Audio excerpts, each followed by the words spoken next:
ਸਤਿ ਸ੍ਰੀ ਅਕਾਲ ਜੀ। ਅੱਜ ਦੇ ਇਸ ਖਾਸ ਵਿਸ਼ਲੇਸ਼ਣ ਵਿੱਚ ਸਭ ਦਾ ਬਹੁਤ-ਬਹੁਤ ਸਵਾਗਤ ਹੈ। ਅੱਜ ਆਪਾਂ ਸਿੱਖ ਇਤਿਹਾਸ ਦੀ ਇੱਕ ਬਹੁਤ ਹੀ ਮਹਾਨ ਅਤੇ ਸਤਿਕਾਰਿਤ ਸ਼ਖਸੀਅਤ ਬਾਬਾ ਦੀਪ ਸਿੰਘ ਜੀ ਦੇ ਕਮਾਲ ਦੇ ਜੀਵਨ ਬਾਰੇ ਗੱਲ ਕਰਨ ਜਾ ਰਹੇ ਹਾਂ। ਇਹ ਸਫ਼ਰ ਸਿਰਫ ਇਤਿਹਾਸ ਦੇ ਪੰਨੇ ਫਰੋਲਣ ਬਾਰੇ ਨਹੀਂ ਹੈ, ਇਹ ਤਾਂ ਸਿੱਧਕ, ਵਿਦਿਆ ਅਤੇ ਸੂਰਮਗਤੀ ਦੀ ਇੱਕ ਐਸੀ ਜਿਉਂਦੀ ਜਾਗਦੀ ਮਿਸਾਲ ਹੈ ਜੋ ਸਿੱਧਾ ਦਿਲ ਤੇ ਅਸਰ ਕਰਦੀ ਹੈ। ਆਓ ਸ਼ੁਰੂ ਕਰਦੇ ਹਾਂ। ਸਾਹਮਣੇ ਲਿਖਿਆ ਇਹ ਹਵਾਲਾ ਦੇਖੋ। ਇੱਕ ਅਜਿਹਾ ਯੋਧਾ ਜਿਸ ਨੇ ਆਪਣਾ ਵਚਨ ਨਿਭਾਇਆ ਅਤੇ ਆਪਣਾ ਸੀਸ ਤੜ ਤੋਂ ਵੱਖ ਹੋਣ ਦੇ ਬਾਵਜੂਦ ਸ਼੍ਰੀ ਦਰਬਾਰ ਸਾਹਿਬ ਨੂੰ ਆਜ਼ਾਦ ਕਰਵਾਉਣ ਲਈ ਲੜਦਾ ਰਿਹਾ। ਹੈ ਨਾ ਕਮਾਲ ਦੀ ਗੱਲ। ਇਹ ਇਤਿਹਾਸ ਤੇ ਕੋਈ ਆਮ ਘਟਨਾ ਨਹੀਂ ਹੈ। ਆਪਾਂ ਇਸ ਅਦਭੁਤ ਅਤੇ ਰੌਂਗਟੇ ਖੜੇ ਕਰ ਦੇਣ ਵਾਲੇ ਅੰਤ ਤੱਕ ਜ਼ਰੂਰ ਪਹੁੰਚਾਂਗੇ, ਪਰ ਪਹਿਲਾਂ ਇਹ ਸਮਝਣਾ ਬਹੁਤ ਜ਼ਰੂਰੀ ਹੈ ਕਿ ਆਖਿਰ ਉਹ ਇਸ ਮੁਕਾਮ ਤੱਕ ਪਹੁੰਚੇ ਕਿਵੇਂ। ਹੁਣ ਇਸ ਅੰਕ ਵੱਲ ਧਿਆਨ ਦਿਓ। 75 ਇਹ ਕੋਈ ਮਾਮੂਲੀ ਅੰਕ ਨਹੀਂ ਹੈ।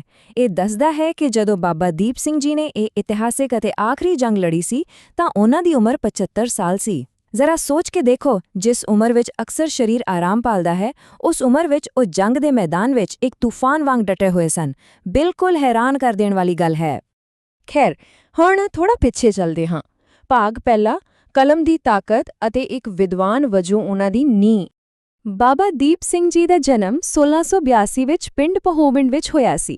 ਉਹਨਾਂ ਦੇ ਮਾਤਾ ਜੀਵਨੀ ਜੀ ਅਤੇ ਪਿਤਾ ਜੀ ਭਾਈ ਭਗਤਾ ਜੀ ਸਨ। ਬਚਪਨ ਵਿੱਚ ਹੀ ਜਦੋਂ ਉਹ ਆਪਣੇ ਪਰਿਵਾਰ ਨਾਲ ਸ਼੍ਰੀ ਅਨੰਦਪੁਰ ਸਾਹਿਬ ਗਏ ਤਾਂ ਉੱਥੇ ਦਾ ਮਾਹੌਲ ਉਹਨਾਂ ਦੇ ਮਨ ਵਿੱਚ ਐਸਾ ਵਸਿਆ ਕਿ ਉਹ ਵਾਪਸ ਹੀ ਨਹੀਂ ਆਏ। ਅਸਲ ਵਿੱਚ ਇੱਥੋਂ ਹੀ ਉਹਨਾਂ ਦੇ ਜੀਵਨ ਦਾ ਅਸਲੀ ਸਫ਼ਰ ਸ਼ੁਰੂ ਹੋਇਆ ਅਤੇ ਫਿਰ 1703 ਵਿੱਚ ਉਹਨਾਂ ਨੇ ਅੰਮ੍ਰਿਤ ਦੀ ਦਾਤ ਪ੍ਰਾਪਤ ਕੀਤੀ। ਹੁਣ ਸਭ ਤੋਂ ਖਾਸ ਗੱਲ ਸੁਣੋ। ਸ਼੍ਰੀ ਗੁਰੂ ਗੋਬਿੰਦ ਸਿੰਘ ਜੀ ਦੀ ਦੇਖਰੇਖ ਹੇਠ ਉਹਨਾਂ ਨੇ ਸਿਰਫ ਸ਼ਾਸਤਰ ਵਿਦਿਆ ਯਾਨੀ ਕਿ ਹਥਿਆਰ ਚਲਾਉਣ ਦੀ ਕਲਾ ਹੀ ਨਹੀਂ ਸਿੱਖੀ, ਬਲਕਿ ਸੰਸਕ੍ਰਿਤ, ਗੁਰਮੁਖੀ ਅਤੇ ਫਾਰਸੀ ਵਰਗੀਆਂ ਭਾਸ਼ਾਵਾਂ ਵਿੱਚ ਵੀ ਪੂਰੀ ਮੁਹਾਰਤ ਹਾਸਲ ਕੀਤੀ। ਮਤਲਬ ਕਿ ਉਹਨਾਂ ਨੇ ਇੱਕੋ ਸਮੇਂ ਇੱਕ ਉੱਚ ਪੱਧਰੀ ਵਿਦਵਾਨ ਦੇ ਦਿਮਾਗ ਅਤੇ ਇੱਕ ਉੱਤਮ ਸੈਨਿਕ ਦੇ ਹੁਨਰ ਨੂੰ ਤਰਾਸ਼ਿਆ। ਸੱਚ ਦੱਸੀਏ ਤਾਂ ਅਜਿਹਾ ਸ਼ਾਨਦਾਰ ਸੁਮੇਲ ਇਤਿਹਾਸ ਵਿੱਚ ਬਹੁਤ ਹੀ ਘੱਟ ਦੇਖਣ ਨੂੰ ਮਿਲਦਾ ਹੈ। ਆਓ ਹੁਣ ਅਗਲੇ ਅਹਿਮ ਪੜਾਅ ਵੱਲ ਵਧੀਏ। ਭਾਗ ਦੂਜਾ, ਪਵਿੱਤਰ ਗ੍ਰੰਥ ਦੀ ਸੰਭਾਲ। ਇਸ ਨੰਬਰ ਵੱਲ ਦੇਖੋ। 14 ਘੰਟੇ। ਸੂਤਰ ਦੱਸਦੇ ਹਨ ਕਿ ਦਮਦਮਾ ਸਾਹਿਬ ਵਿਖੇ ਉਹਨਾਂ ਨੇ ਲਗਾਤਾਰ 11 ਸਾਲਾਂ ਤੱਕ ਰੋਜ਼ਾਨਾ 14-14 ਘੰਟੇ ਬੈਠ ਕੇ ਲਿਖਣ ਦਾ ਕੰਮ ਕੀਤਾ। ਜੀ ਹਾਂ, 14 ਘੰਟੇ ਰੋਜ਼ਾਨਾ। ਇੰਨਾ ਲੰਬਾ ਸਮਾਂ ਅਤੇ ਇੰਨੀ ਡੂੰਘੀ ਇਕਾਗਰਤਾ, ਇਹ ਕੋਈ ਛੋਟੀ-ਮੋਟੀ ਗੱਲ ਨਹੀਂ ਹੈ। ਇਹ ਸਾਫ਼ ਦਿਖਾਉਂਦਾ ਹੈ ਕਿ ਉਹ ਮਾਨਸਿਕ ਤੌਰ ਤੇ ਕਿੰਨੇ ਜ਼ਿਆਦਾ ਮਜ਼ਬੂਤ ਸਨ। ਇਹ ਪੂਰਾ ਘਟਨਾਕ੍ਰਮ ਬੜਾ ਹੀ ਦਿਲਚਸਪ ਹੈ।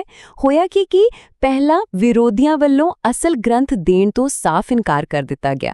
ਫਿਰ ਸ਼੍ਰੀ ਗੁਰੂ ਗੋਬਿੰਦ ਸਿੰਘ ਜੀ ਨੇ ਆਪਣੀ ਕਮਾਲ ਦੀ ਯਾਦ ਸ਼ਕਤੀ ਨਾਲ ਪੂਰਾ ਗ੍ਰੰਥ ਜ਼ੁਬਾਨੀ ਉਚਾਰਨ ਕੀਤਾ ਅਤੇ ਬਾਬਾ ਦੀਪ ਸਿੰਘ ਜੀ ਨੇ ਭਾਈ ਮਨੀ ਸਿੰਘ ਜੀ ਨਾਲ ਮਿਲ ਕੇ ਇਸ ਨੂੰ ਲਿਖਿਆ। ਬਾਅਦ ਵਿੱਚ ਬਾਬਾ ਦੀਪ ਸਿੰਘ ਜੀ ਨੇ ਇਸ ਦੇ 4 ਹੁਬਹੂ ਸਰੂਪ ਤਿਆਰ ਕੀਤੇ ਅਤੇ ਸਭ ਤੋਂ ਹੈਰਾਨੀ ਵਾਲੀ ਗੱਲ ਪਤਾ ਕੀ ਹੈ? ਉਹਨਾਂ ਨੇ ਇੱਕ ਸਰੂਪ ਦਾ ਉਲਥਾ ਕਰਕੇ ਉਸ ਨੂੰ ਫਾਰਸੀ ਭਾਸ਼ਾ ਵਿੱਚ ਵੀ ਲਿਖਿਆ। ਇਹ ਉਹਨਾਂ ਦੀ ਵਿਦਵਤਾ ਦਾ ਸਿੱਧਾ ਲੋਹਾ ਮਨਵਾਉਂਦਾ ਹੈ। ਹੁਣ ਵਕਤ ਦਾ ਪਹੀਆ ਥੋੜਾ ਅੱਗੇ ਘੁੰਮਦਾ ਹੈ। ਭਾਗ ਤੀਜਾ, ਤਲਵਾਰ ਅਤੇ ਇੱਕ ਅਟਲ ਵਚਨ।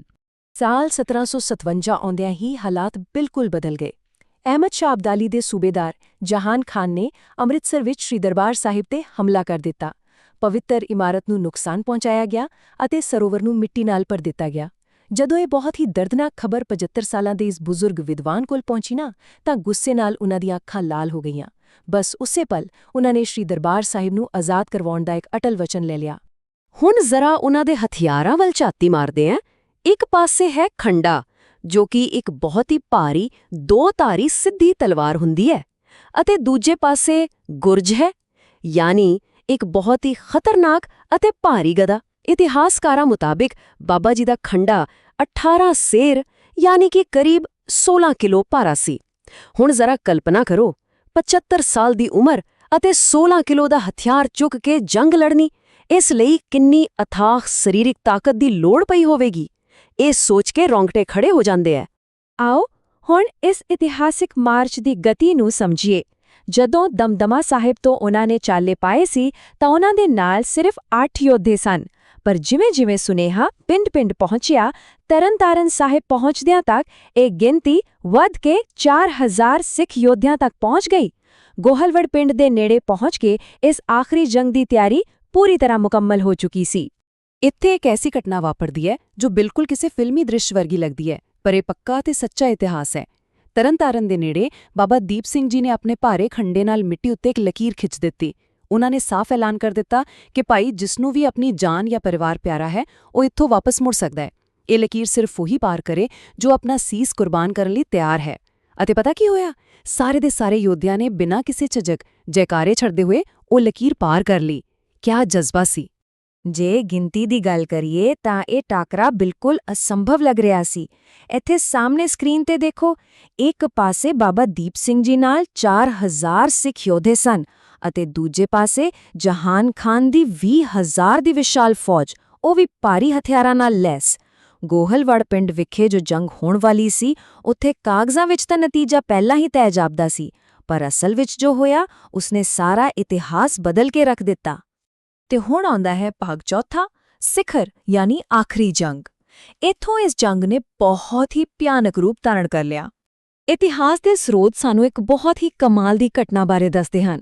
ਇੱਕ ਸਿੱਖ ਯੋਧੇ ਭਾਈ ਲਕਸ਼ਮਣ ਸਿੰਘ ਨੇ ਮਿੱਟੀ ਦੇ ਇੱਕ ਢੇਰ ਤੋਂ ਆਪਣੇ ਘੋੜੇ ਨੂੰ ਇੰਨੀ ਉੱਚੀ ਛਾਲ ਮਰਵਾਈ ਕਿ ਉਹਨਾਂ ਨੇ ਸਿੱਧਾ ਹਾਥੀ ਤੇ ਬੈਠੇ ਜਹਾਨ ਖਾਨ ਦਾ ਸਿਰ ਧੜ ਨਾਲੋਂ ਵੱਖ ਕਰ ਦਿੱਤਾ। ਆਪਣੇ ਕਮਾਂਡਰ ਨੂੰ ਇਸ ਤਰ੍ਹਾਂ ਮਰਦਾ ਦੇਖ ਕੇ ਉਹ 20,000 ਦੀ ਵਿਸ਼ਾਲ ਅਫਗਾਨ ਫੌਜ ਬੁਰੀ ਤਰ੍ਹਾਂ ਘਬਰਾ ਗਈ ਅਤੇ ਮੈਦਾਨ ਛੱਡ ਕੇ ਪਿੱਛੇ ਵੱਲ ਭੱਜਣ ਲੱਗੀ। ਪਰ ਜੰਗ ਇੰਨੀ ਆਸਾਨੀ ਨਾਲ ਕਿੱਥੇ ਖਤਮ ਹੋਣ ਵਾਲੀ ਸੀ। ਜਦੋਂ ਅਫਗਾਨ ਫੌਜ ਪਿੱਛੇ ਭੱਜ ਰਹੀ ਸੀ ਤਾਂ ਸਾਹਮਣੇ ਉੱਤੇ ਮੂਰ ਦੀ ਫੌਜ ਹੋਰ ਕੁਮਕ ਲੈ ਕੇ ਆ ਗਈ। ਹੁਣ ਦੁਸ਼ਮਣ ਦੀ ਫੌਜ ਦੀ ਗਿਣਤੀ ਦੁੱਗਣੀ ਹੋ ਚੁੱਕੀ ਸੀ।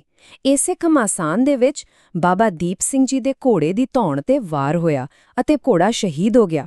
ਪਰ ਇਹ ਮਹਾਨੀ ਉਧਾਰ ਰੁਕਿਆ ਨਹੀਂ। ਉਹਨਾਂ ਨੇ ਪੈਦਲ ਹੀ ਆਪਣੇ ਗੁਰਜ ਅਤੇ ਖੰਡੇ ਨਾਲ ਦੁਸ਼ਮਣਾਂ ਨੂੰ ਚੀਰਦੇ ਹੋਏ ਦਰਬਾਰ ਸਾਹਿਬ ਵੱਲ ਵਧਣਾ ਜਾਰੀ ਰੱਖਿਆ। ਫਿਰ ਜੰਗ ਦੇ ਮੈਦਾਨ ਵਿੱਚ ਹੁੰਦਾ ਹੈ ਇੱਕ ਬਹੁਤ ਹੀ ਵੱਡਾ ਅਤੇ ਸਿੱਧਾ ਟਾਕਰਾ। ਇੱਕ ਪਾਸੇ 75 ਸਾਲਾਂ ਦੇ ਤਜਰਬੇਕਾਰ ਬਜ਼ੁਰਗ ਯੋਧੇ ਬਾਬਾ ਦੀਪ ਸਿੰਘ ਜੀ ਹਨ ਅਤੇ ਦੂਜੇ ਪਾਸੇ 35 ਸਾਲਾਂ ਦਾ ਇੱਕ ਜਵਾਨ ਅਤੇ ਬੇਹੱਦ ਕੁਸ਼ਲ ਕਮਾਂਡਰ ਅਯਾਨ ਖਾਨ ਹੈ। ਇਹ ਸਿਰਫ ਤਾਕਤ ਦੀ ਜੰਗ ਨਹੀਂ ਸੀ, ਇਹ ਤਾਂ ਦੋ ਵੱਖਰੀਆਂ ਪੀੜ੍ਹੀਆਂ ਦਾ ਮੁਕਾਬਲਾ ਸੀ, ਜਿੱਥੇ ਦੋਵੇਂ ਕਮਾਂਡਰ ਇੱਕ ਦੂਜੇ ਦੇ ਬਿਲਕੁਲ ਆਮੋ-ਸਾਹਮਣੇ ਡਟ ਗਏ। ਕਾਫੀ ਦੇਰ ਤੱਕ ਦੋਵਾਂ ਵਿਚਕਾਰ ਭਿਆਨਕ ਮੁਕਾਬਲਾ ਚੱਲਿਆ। ਫਿਰ ਇੱਕ ਐਸਾ ਪਲ ਆਇਆ ਜਦੋਂ ਦੋਵਾਂ ਯੋਧਿਆਂ ਨੇ ਬਿਲਕੁਲ ਇੱਕੋ ਸਮੇਂ ਤੇ ਆਪਣੀ ਪੂਰੀ ਤਾਕਤ ਨਾਲ ਇੱਕ ਦੂਜੇ ਤੇ ਵਾਰ ਕੀਤਾ। ਇਹ ਵਾਰ ਇੰਨੇ ਤਿੱਖੇ ਅਤੇ ਸਟੀਕ ਸਨ ਕਿ ਦੋਵਾਂ ਕਮਾਂਡਰਾਂ ਦੇ ਸੀਸ ਇੱਕੋ ਵੇਲੇ ਧੜ ਤੋਂ ਵੱਖ ਹੋ ਗਏ। ਇਸ ਨਾਜ਼ੁਕ ਮੋੜ ਤੇ ਜਦੋਂ ਬਾਬਾ ਦੀਪ ਸਿੰਘ ਜੀ ਦਾ ਸੀਸ ਧਰਤੀ ਤੇ ਡਿੱਗਿਆ ਤਾਂ ਕੋਲ ਹੀ ਲੜ ਰਹੇ ਇੱਕ ਸਾਥੀ ਸਿੱਖ ਯੋਧੇ ਨੇ ਬਹੁਤ ਹੀ ਭਾਵੁਕ ਹੋ ਕੇ ਉਹਨਾਂ ਨੂੰ ਆਵਾਜ਼ ਮਾਰੀ, ਬਾਬਾ ਜੀ, ਤੁਸੀਂ ਤਾਂ ਅਰਦਾਸ ਕੀਤੀ ਸੀ ਕਿ ਦਰਬਾਰ ਸਾਹਿਬ ਨੂੰ ਆਜ਼ਾਦ ਕਰਵਾ ਕੇ ਉੱਥੇ ਪਹੁੰਚੋਗੇ, ਪਰ ਤੁਹਾਡਾ ਉਹ ਵਚਨ ਤਾਂ ਅਧੂਰਾ ਹੀ ਰਹਿ ਗਿਆ। ਸੱਚ ਜਾਣਿਓ, ਇਹ ਸ਼ਬਦ ਸਿੱਧਾ ਰੂਹ ਨੂੰ ਝੰਜੋੜਨ ਵਾਲੇ ਸਨ। ਅਤੇ ਫਿਰ ਇਤਿਹਾਸ ਦਾ ਉਹ ਚਮਤਕਾਰ ਵਾਪਰਿਆ ਜਿਸ ਨੇ ਰਹਿੰਦੀ ਦੁਨੀਆ ਤੱਕ ਸਭ ਨੂੰ ਹੈਰਾਨ ਕਰਕੇ ਰੱਖ ਦਿੱਤਾ। ਉਹ 75 ਸਾਲ ਦਾ ਯੋਧਾ ਫਿਰ ਤੋਂ ਉੱਠ ਖੜਾ ਹੋਇਆ। ਉਹਨਾਂ ਨੇ ਆਪਣੇ ਖੱਬੇ ਹੱਥ ਨਾਲ ਆਪਣਾ ਸੀਸ ਚੁੱਕਿਆ ਅਤੇ ਸੱਜੇ ਹੱਥ ਵਿੱਚ 16 ਕਿਲੋ ਦਾ ਉਹ ਭਾਰਾ ਖੰਡਾ ਘੁਮਾਉਂਦੇ ਹੋਏ ਮੁੜ ਦੁਸ਼ਮਣਾਂ ਵੱਲ ਵਧਣ ਲੱਗੇ। ਇਸ ਅਲੌਕਿਕ, ਨਾ ਮੰਨਣਯੋਗ ਦ੍ਰਿਸ਼ ਨੂੰ ਦੇਖ ਕੇ ਦੁਸ਼ਮਣ ਫੌਜਾਂ ਇੰਨੀਆਂ ਜ਼ਿਆਦਾ ਡਰ ਗਈਆਂ ਕਿ ਉਹ ਆਪਣੇ ਹਥਿਆਰ ਸੁੱਟ-ਸੁੱਟ ਕੇ ਮੈਦਾਨ ਵਿੱਚੋਂ ਭੱਜਣ ਲੱਗੀਆਂ। ਇਸੇ ਤਰ੍ਹਾਂ ਲੜਦੇ ਹੋਏ ਉਹ ਸ਼੍ਰੀ ਹਰਮੰਦਰ ਸਾਹਿਬ ਦੀ ਪਰਿਕਰਮਾ ਤੱਕ ਪਹੁੰਚਣ ਵਿੱਚ ਕਾਮਯਾਬ ਰਹੇ। ਉੱਥੇ ਪਹੁੰਚ ਕੇ ਉਹਨਾਂ ਨੇ ਆਪਣਾ ਸੀਸ ਗੁਰੂ ਚਰਨਾਂ ਵਿੱਚ ਭੇਟ ਕੀਤਾ ਅਤੇ ਸ਼੍ਰੀ ਦਰਬਾਰ ਸਾਹਿਬ ਨੂੰ ਆਜ਼ਾਦ ਕਰਵਾਉਣ ਦਾ ਆਪਣਾ ਉਹ ਅਟਲ ਵਚਨ ਆਖਿਰਕਾਰ ਪੂਰਾ ਕਰ ਦਿੱਤਾ। ਇਹੀ ਉਹ ਪਵਿੱਤਰ ਸਥਾਨ ਸੀ ਜਿੱਥੇ ਉਹਨਾਂ ਨੇ ਆਪਣੀ ਅੰਤਿਮ ਸ਼ਹਾਦਤ ਪ੍ਰਾਪਤ ਕੀਤੀ। ਅੱਜ ਦੇ ਇਸ ਵਿਸ਼ਲੇਸ਼ਣ ਦੇ ਅੰਤ ਵਿੱਚ ਇੱਕ ਬਹੁਤ ਹੀ ਵੱਡਾ ਸਵਾਲ ਸਾਡੇ ਸਾਹਮਣੇ ਖੜਾ ਹੁੰਦਾ ਹੈ। ਆਖਿਰ ਉਹ ਕਿਹੋ ਜਿਹੀ ਅੰਦਰੂਨੀ ਤਾਕਤ ਹੈ ਜੋ ਕਿਸੇ ਇਨਸਾਨ ਨੂੰ ਦਿਨ ਵਿੱਚ 14-14 ਘੰਟੇ ਬੈਠ ਕੇ ਪਵਿੱਤਰ ਗ੍ਰੰਥ ਲਿਖਣ ਦਾ ਬਲ ਬਖਸ਼ਦੀ ਹੈ ਅਤੇ ਫਿਰ ਉਸੇ ਇਨਸਾਨ ਨੂੰ ਇੱਕ ਅਸੰਭਵ ਜਾਪਣ ਵਾਲੇ ਵਚਨ ਨੂੰ ਨਿਭਾਉਣ ਲਈ 20,000 ਦੀ ਫੌਜ ਨਾਲ ਲੜਨ ਦਾ ਜਜ਼ਬਾ ਦਿੰਦੀ ਹੈ। ਇਸ ਅਦੁੱਤੀ ਸ਼ਰਧਾ, ਤਾਕਤ ਅਤੇ ਅਨੁਸ਼ਾਸਨ ਬਾਰੇ ਸਾਨੂੰ ਸਾਰਿਆਂ ਨੂੰ ਜ਼ਰੂਰ ਸੋਚਣਾ ਚਾਹੀਦਾ ਹੈ। ਅੱਜ ਦੀ ਇਸ ਚਰਚਾ ਦਾ ਹਿੱਸਾ ਬਣਨ ਲਈ ਬਹੁਤ-ਬਹੁਤ ਧੰਨਵਾਦ। ਮਿਲਦੇ ਹਾਂ ਅਗਲੀ ਵਾਰ ਇੱਕ ਹੋਰ ਦਿਲਚਸਪ ਵਿਸ਼ੇ ਦੇ ਨਾਲ।